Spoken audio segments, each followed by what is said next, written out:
Most men are losing women they actually want, not because they're bad people, because they're doing too much of the right thing at the wrong time. Today, I'm going to give you a framework. It will seem almost too simple when you first hear it. Don't dismiss it too early. There are layers underneath that most men never reach. On one side, this framework filters out women who were never serious to begin with. On the other side, it creates exactly the psychological conditions that make a woman invest, genuinely, progressively, without you forcing anything. Listen through to the end. The nuances are where the real work is. Here is the first principle. It applies whether you've been talking for 3 days or 3 months. You match what she gives, not more, not less. If she initiates contact today, you can initiate tomorrow. If she goes quiet for a day, you go quiet for a day. If she sends a short message, you send a short message. If she opens up emotionally, you can open up in kind. On that same day, not later. The time window matters. What she does today gets matched today. What she doesn't do today, you don't do either.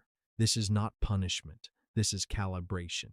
One exception, logistics and meeting planning. The man initiates those. That's not weakness. That's direction.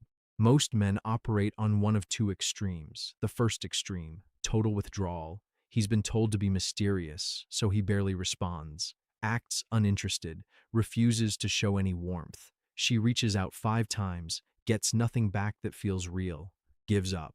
He calls this maintaining frame. She calls it a dead end. The second extreme, total availability. He responds immediately to everything. He matches a one-word reply with a paragraph. He's the first to initiate every single day. She never wonders, never feels the pull, and slowly, without drama, she stops engaging. Response proportion solves both problems at once. It eliminates neediness because you are literally incapable of giving more than she gives. The math doesn't allow it. It eliminates withdrawal because every time she invests, she gets a genuine return.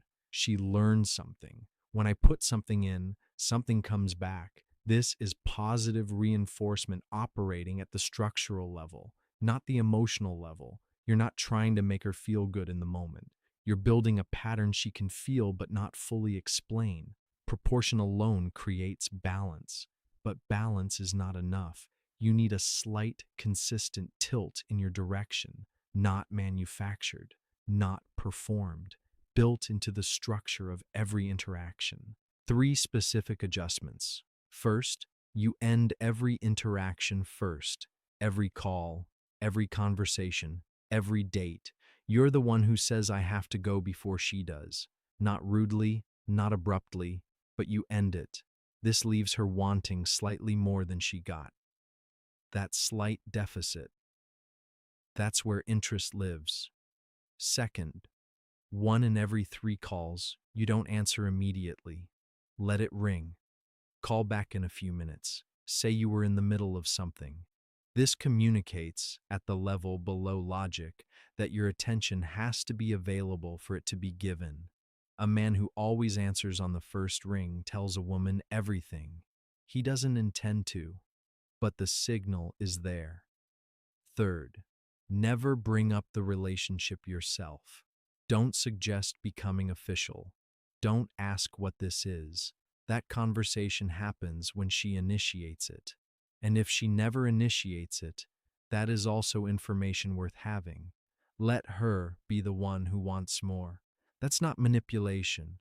That's knowing where real investment comes from. This is where most men fail. They read the framework, they try to apply it, and within a week it falls apart because the actions were never connected to anything real underneath. You cannot perform these things. They have to come from somewhere genuine. 1. You have to actually believe your time is worth something, not conceptually, literally. Take your average day and divide it into 2 columns. Time you used on something that built you, your work, your craft, your physical condition, your thinking, and time you burned on nothing. Passive consumption, half conversations, entertainment that left you exactly as you were. You cannot fake the belief that your time matters. You can only build a life in which it actually does. 2. You need real options. Think about a thermostat. A thermostat doesn't panic when the temperature drops. It doesn't beg the room to get warmer. It simply reads what's there and adjusts. Calmly, from a position of knowing what the target is. Most men in this situation are not thermostats. They're smoke detectors. The moment something feels off, a delayed reply, a cooler tone, a canceled plan, they go off, full alarm, and everyone in the room knows it. The smoke detector doesn't make the room safer, it just makes everyone uncomfortable. You need to become the thermostat, not cold, not indifferent, calibrated, reading the actual temperature, not the temperature you're afraid it might be, responding from a stable internal reference point. That doesn't move just because she did. 3. Your emotional life has to exist outside of her. When a man's life is flat, no deep engagement, no craft, no physical intensity, no sense of building towards something. He reaches for emotional stimulation wherever it's available, and the nearest available source is usually a woman he's interested in. This is how she becomes the center of gravity of his entire inner life. Not because he chose it, not because she earned it, but because he had nothing else pulling at him with equal force. She adds to something. She doesn't constitute it. 4.